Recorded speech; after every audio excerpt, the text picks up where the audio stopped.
Father Knows Best, transcribed in Hollywood, starring Robert Young as father. A half-hour visit with your neighbors, the Andersons, brought to you by America's favorite coffee, Maxwell House.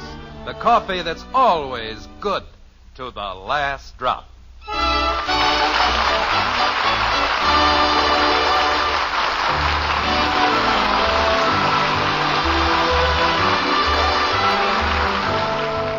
In every week, there are 7 days. In every day, there are 24 hours. In every hour, there are 60 minutes, or 3,600 seconds. That's a lot of time, isn't it? Time enough to do almost anything. Unless, of course, you happen to be a father. If you're a father, like Jim Anderson, there's never enough time. Never enough minutes or hours or days. That's why, as a conscientious father, you're forced to take steps like this. And so, gentlemen of the Springfield Service Club, let's take a look at the record. Let's put a microscope on the past year and see exactly how much cooperation I have received. Jim? Honey, if you're going to keep interrupting me, I'm sorry, dear, but microscope sounds so funny. Don't you mean magnifying glass? Well, you're being very technical, Margaret. It's just a figure of speech, so what difference does it make which one I use? Not a great deal, I suppose, except that when you say microscope, you think of germs. And that's exactly what they are, a bunch of germs. Elect a man president and then don't lift a finger to help him. I know, dear, but as long as you're going to It's resign... supposed to be such a great honor. I'd better wear this tie, huh? Yes, dear, and I've laid your shirt out in the bed. President of the Service Club. It's just another way of saying I'm too tired. Let Jim do it. Jim, if you want me to hear the rest of your speech... They can get another president. He can do all the work. I'm going to stay home with my family. Where was I? You were looking at the record. Oh, yeah. Let's take a look at the record. Let's put a magnifying glass on the past year and see exactly... Jim. Yes, Margaret. You were right. Microscope sounds better. Thank you. Let's take a look at the record. Let's put a microscope on the past year and see exactly... It's a very peculiar picture. I mean, putting a whole year into a tiny little microscope. But it does sound better when you say it. Margaret. Yes, dear. This is a large microscope, the year size. Well, let's not worry about it. It isn't very important. Yes. I won't interrupt you again. Margaret, if there's anything else you'd rather do... Jim, I'm trying my best to listen. Oh, that's what you were doing. Of course, if you don't want me to hear the speech... I do want you to hear the speech, but we've been at it for 15 minutes, and I haven't been able to get past the introduction. I'm so confused, I don't know if I'm getting dressed or undressed. Mother! I'm in the bedroom, Betty. I think the string beans are burned. Oh, dear, I forgot all about them. I'll be right down. Okay. Between the string beans and Kathy's bath and Betty's fingernails... Jim, just because you're going out to dinner, that doesn't mean that we don't have to eat. I didn't say that. I have 3 growing children to take care of, and they're going to be fed in spite of you and the service club. I suppose I burned the string beans. Well, they certainly didn't burn by themselves.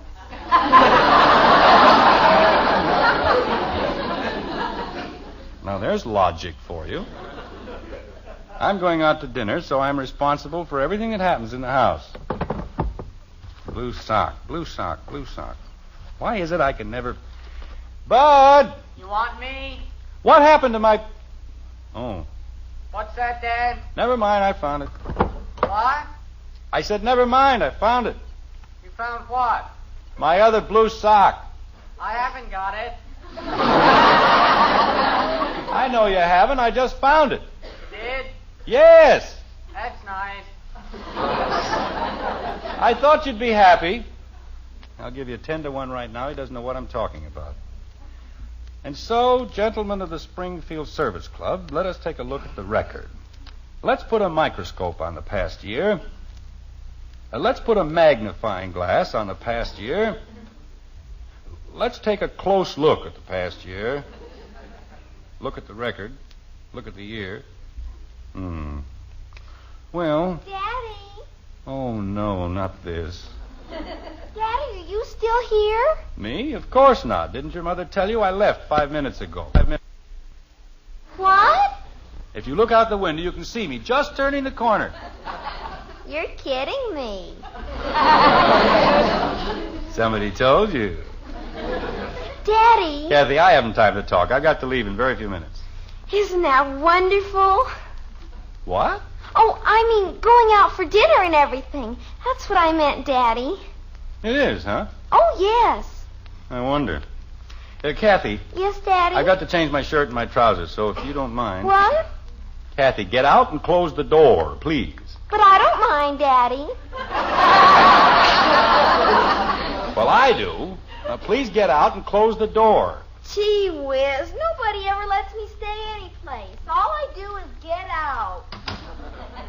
Just like living in an alley, that's what it is. Give a man the privacy of a goldfish. Let's take a close look at the past year and see exactly how much cooperation I have received. As president of the local service club, I've neglected my family, my business, even my golf for the sake of this organization. Examine your own consciences and ask yourselves, what did I do to help?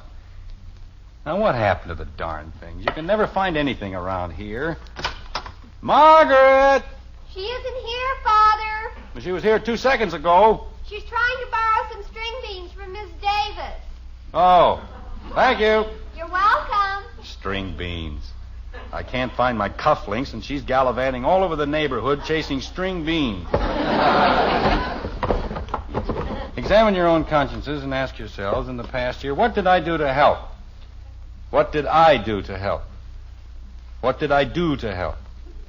What did I do to help? Bud, he's taking those cufflinks again, so help me. Bud, come in here. Okay, Dad, I'll be right in. If I've told him once, I've told him 1,000 times. I couldn't have made it any plainer. You want me for something, Dad? How many times have I told you to leave my cufflinks alone? Which cufflinks? My gold cufflinks, the ones the service club gave me. Oh, those. Well, I don't know. you don't know what. How many times you told me?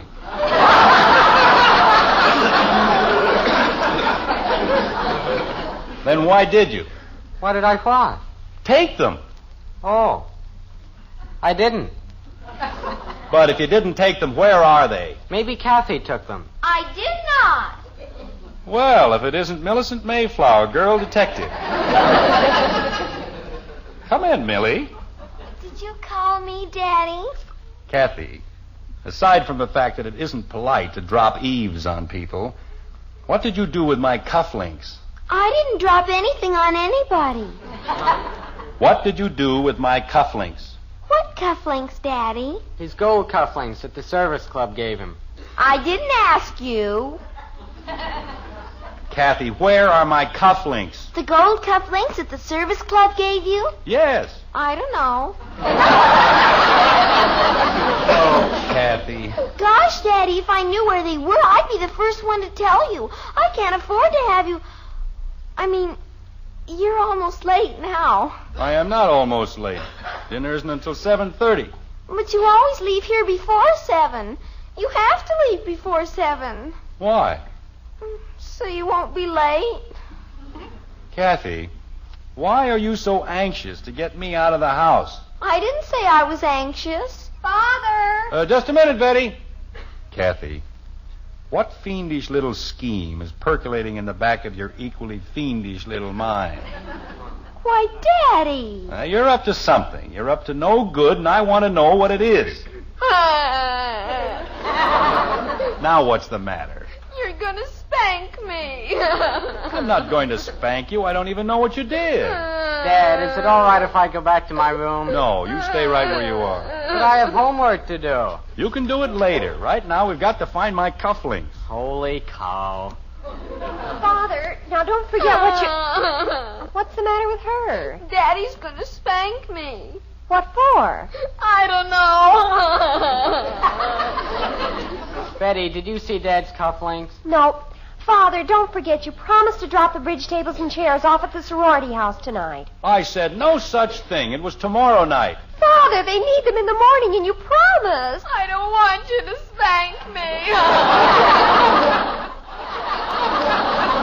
What if you don't ever find your cufflinks? Then what happens to my homework? You said you'd take them, and they're counting on it, and if you don't, they won't ever speak to me again. I'm going to be a hermit. That's what I'm going to be. I'm going to grow a long white beard and live on top of a mountain in Tibet. Whatever on earth is Mother, he said he'd take the tables and chairs over, and now he says he won't. Margaret, so help me. I Kathleen. Daddy said he was going to spank me. I said no such thing. Did I, Bud? I was sitting in my own room, minding my own business. He said last night he'd take the chairs over. Betty. And now he changes his mind, and I Kathy. Well, that's better.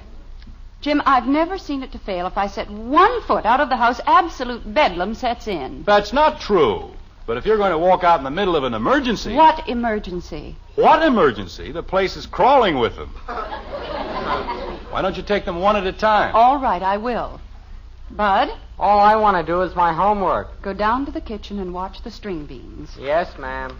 Betty, Father promised me. you'd better set the table in the breakfast room. But Father said... We'll take care of the chairs later. Stomping creepers. Now, my 2 little ones.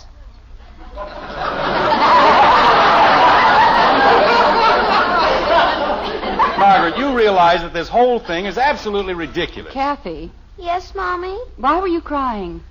I didn't want Daddy to be here at 7 o'clock. Why? 'Cause that's when she's coming here to speak to him. Who is? My teacher. Oh, that's what it was. Now, you see, Margaret, I had a feeling from the very beginning. Jim, Hmm? what was your little problem?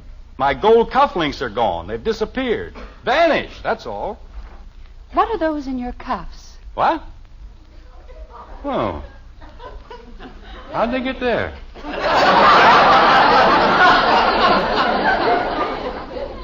Jim, I told you I'd laid your shirt out. I put the cufflinks in the shirt to save you a little time.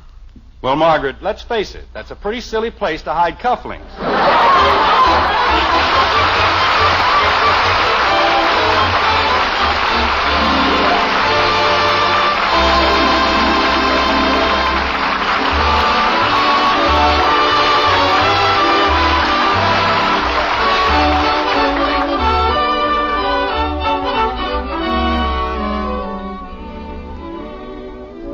Breakfast ready, darling? Here's your coffee. The eggs will be done in a minute. Good. Best coffee I ever tasted. That man you serve coffee to, here's something about him you ought to know.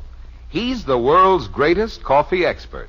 Yes, ma'am, your husband is the #1 expert on coffee. Of course, we Maxwell House people, we think we're pretty fair experts. Our coffee is America's favorite brand. But the final judge, the real expert, is that man of yours. And if you'll pour him a cup of Maxwell House, we're mighty sure he'll say... Best coffee I ever tasted. In fact, if he doesn't, we'll give you your money back. You see, we know there's no coffee tastes like Maxwell House because no coffee's made like Maxwell House. No other coffee has that wonderful good to the last drop flavor. Get Maxwell House tomorrow. Start serving it to your husband. And if he doesn't say it's the best coffee there is, why, you return the can and unused portion to us, and we'll gladly refund the price you paid. Our address is right on the front of that familiar blue tin. Tomorrow, see how much the world's greatest coffee expert, your husband, enjoys Maxwell House coffee. Always good to the last drop.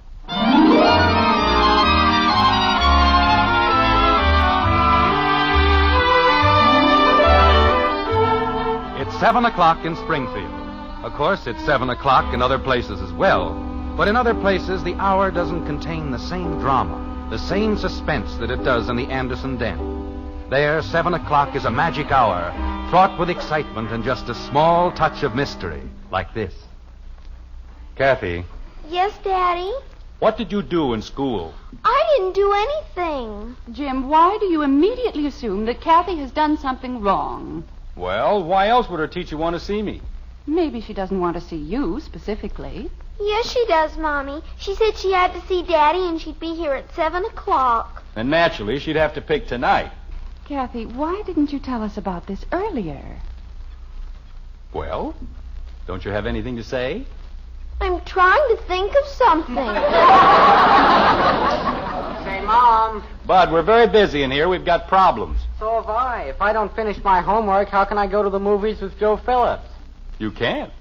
Well, then why can't I... Bud, please go back to the kitchen and watch the string beans.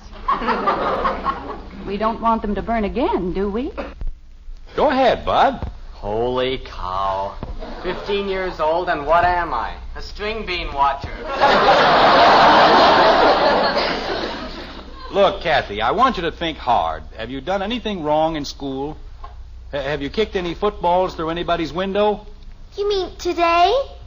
I mean any day. Jim, Mrs. Lindsay will be here any moment. Margaret, I want to find out before she gets here. If Kathy's done anything and I can get it straightened out in advance, then I won't have to hang around and gab with Mrs. Lindsay. Kathy, please try to think. What could your teacher possibly want to see me about? Well, maybe Mrs. Woody called her. But I didn't mean to do anything. You and Jimmy had another fight, huh? He said I was a tomboy, and I'm not a tomboy. And I just showed him I wasn't, that's all. How? I punched him in the nose. Kathleen, after all the promises you made... Well, he didn't have any right to say I was a tomboy, did he, Daddy? I don't know, Kathy. Is that all that happened? Except for his shirt. What happened to his shirt? I was only trying to lift him back on his feet. And I couldn't help it if it just ripped. Margaret, what's the Woody's number? Jim, don't you think if I call Dorothy... I'll get it straightened out in 2 seconds. What's the number? It's in the little book, dear, next to the phone. By the time Mrs. Lindsay gets here, there won't be anything to talk about, and that'll be all right with me. Kathy, why can't you ever learn to behave like a lady? I was trying to be a lady, Mommy. I tried to help him up. Oh, there it is. Get the little monster a new shirt, and everything will be right as rain. Hello, Dorothy. This is Jim Anderson. Just fine, thanks. Say, Dorothy, we're awfully sorry about... No, I hadn't heard about the school paper drive. I was just... No. Look, Dorothy, I was just... Yeah. Yes, I know how successful it was, but I don't have the time this year to... Dorothy, I just called to explain about Jimmy's shirt. You see, Kathy... What? Didn't Jimmy say anything about it? Well, I'm afraid it was Kathy's fault, and... Dorothy, if you'll just buy him another shirt and send me the bill... Then... I know it takes an experienced man, but I give you my word, Dorothy... Okay. As long as you put it that way. Yes, I'll call a meeting for next Monday night. You're welcome, Dorothy. Good night. Paper drive. 8,000 men in the neighborhood, and she has to pick on me. Is everything all right, Jim? Dorothy didn't know anything about Jimmy's shirt, but shake hands with the chairman of the school paper drive.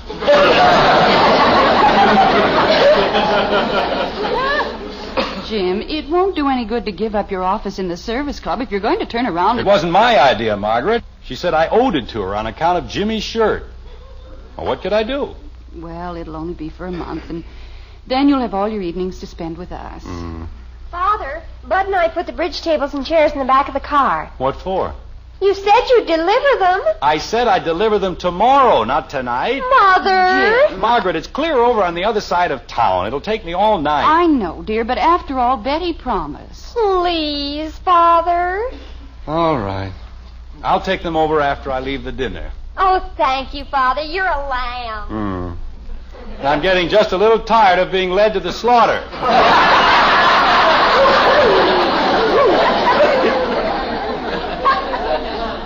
Daddy, Yes, Kathy. maybe it was Stevie Long.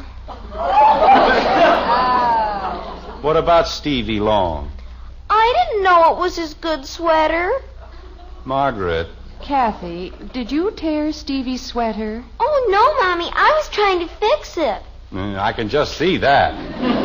Well, I didn't know that was the thread that held the sleeve on.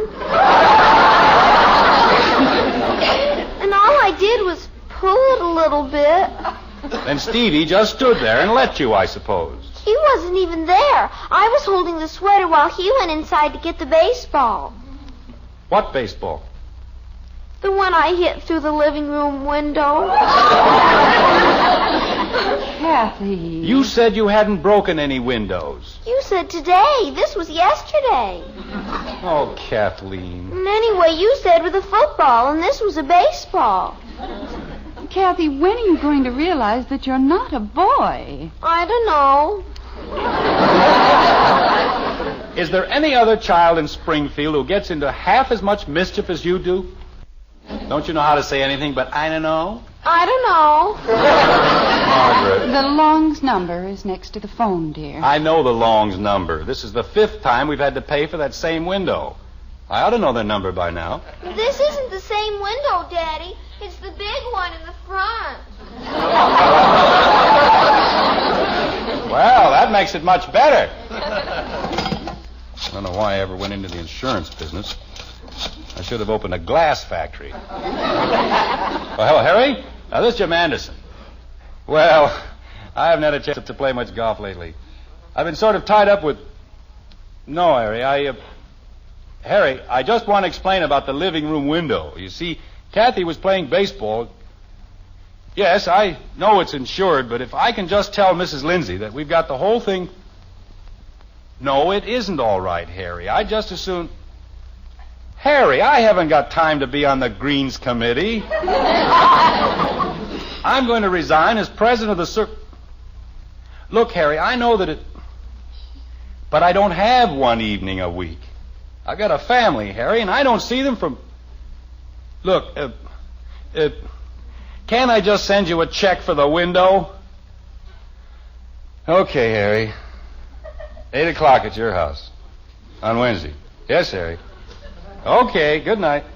I don't know. Every time I pick up the phone, I'm a member of something else. Did you straighten everything out with Harry, dear? Oh, sure. It was a plate glass window, and he's already collected the insurance. And now I'm a member of the Greens Committee at the golf club. Jim, if this keeps up... Every Wednesday night, what to do with the grass, where to put the cups, and who ran away with the trap in front of the 15th green. I'll probably wind up in back of a lawnmower. Daddy. I don't want to hear another word out of you. But I just thought of something. Jim, she's only trying to help you. Oh, sure. She's helping me just fine. I'm a paper collector and a grass cutter, and I still don't know what Mrs. Lindsay wants. I do. Mom, the string beans are boiling over. Oh, dear. I'll be right there, Bud. Now, Kathy, tell your father what you did and then wash your hands. Dinner's almost ready. Yes, Mommy. Well? What? What did you do? Oh, I think I know what I did, but it wasn't my fault, Daddy. Nothing is ever your fault. I've never seen a child who could do more things that weren't her fault. Well, how did I know her father wasn't through with them? Wasn't through with what? The neckties. What neckties? The ones I told Lori Hathaway to use. For what? To tie up the goat. What goat? The one I found in the lot. You brought a goat over to the Hathaways? Well, you wouldn't let me keep it here, would you? And I didn't know it was going to eat all Mr. Hathaway's flowers. Oh, Kathy. What am I going to do with you? Spank me? Now I've got to call the Hathaways. And I don't care what committee he wants me to be on. I'm going to pay for the flowers and the ties, and that's all. I'm sorry, Daddy. Can you think of anything else? You mean lately? Margaret! Oh, it's Mrs. Lindsay. Did you call me, Jim? Never mind. Never mind. Hello, Mrs. Lindsay. Kathleen, you sweet child. Come in, Mrs. Lindsay. I've been waiting for you. Thank you, Mr. Anderson. This is a very great pleasure. Yes. Shall we go into the living room? Thank you. I'm sorry, Mrs. Lindsay. About what, dear? About whatever I did. Mrs. Lindsay, I've been calling people all night. Why, Kathleen, you haven't done anything. Have you? Haven't I? Not that I know of. Gosh. Oh, wait a minute. If she hasn't done anything, what did you want to see me about? Mr. Anderson, I have the most wonderful news for you. You've been elected president of the PTA. Congratulations. Oh, no.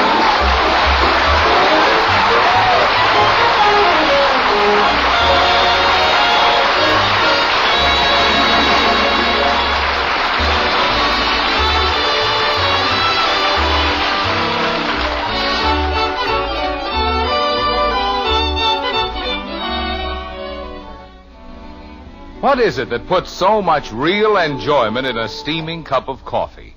Why, it's flavor. Yes, and when you buy coffee, you certainly want to get the most in flavor for your money. Now, that's something the world's greatest coffee expert can help you find. Your husband. He's the expert we mean. Just serve him a cup of Maxwell House coffee.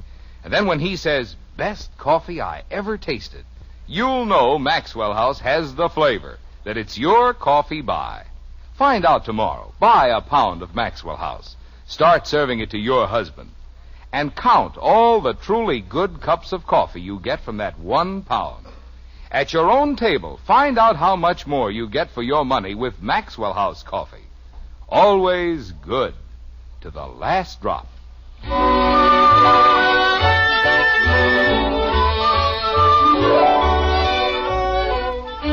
The night is dark. The clock strikes 2. And the white frame house on Maple Street stands hushed beneath the starless sky. In the Andersons' quiet bedroom, a figure moves, and Margaret stirs softly on her downy couch, like this. Jim? Oh, did I wake you, honey? I was just dozing. Jim. Yes, dear. Don't be too upset about tonight. You mean about Kathy? I mean about giving up the presidency of the service club. I know it meant a great deal to you. Yes. Did they like your speech? Oh, yes, they loved it. That's nice. They thought it was just great. And you know what? What, dear? I was reelected.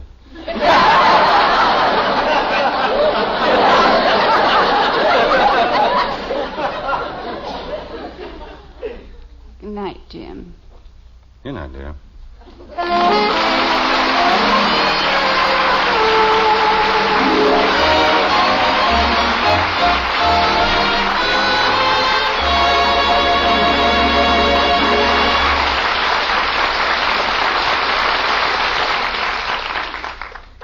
Tell the kids it's a hot favorite with Hoppy. That's hot post wheat meal. And you won't have to coax the youngsters to eat a hot cereal for breakfast if you tell them how Hopalong Cassidy loves hot post wheat meal. Hoppy knows it's chock full of good, solid nourishment. He goes for the rich, nut-like flavor. And you'll go for the fact that post wheat meal cooks in just 3.5 minutes. So get hot post wheat meal and tell the kids it's Hoppy's favorite. You'll see, you'll all agree, it's the best hot cereal you ever ate.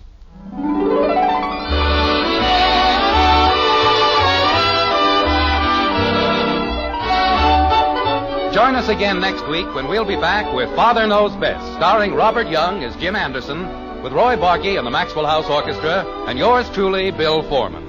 So until next Thursday, good night and good luck from the makers of Maxwell House, America's favorite brand of coffee. Always good to the last drop. Father Knows Best was transcribed in Hollywood and written by Ed James. Now stay tuned in for Dragnet, which follows immediately over most of these stations.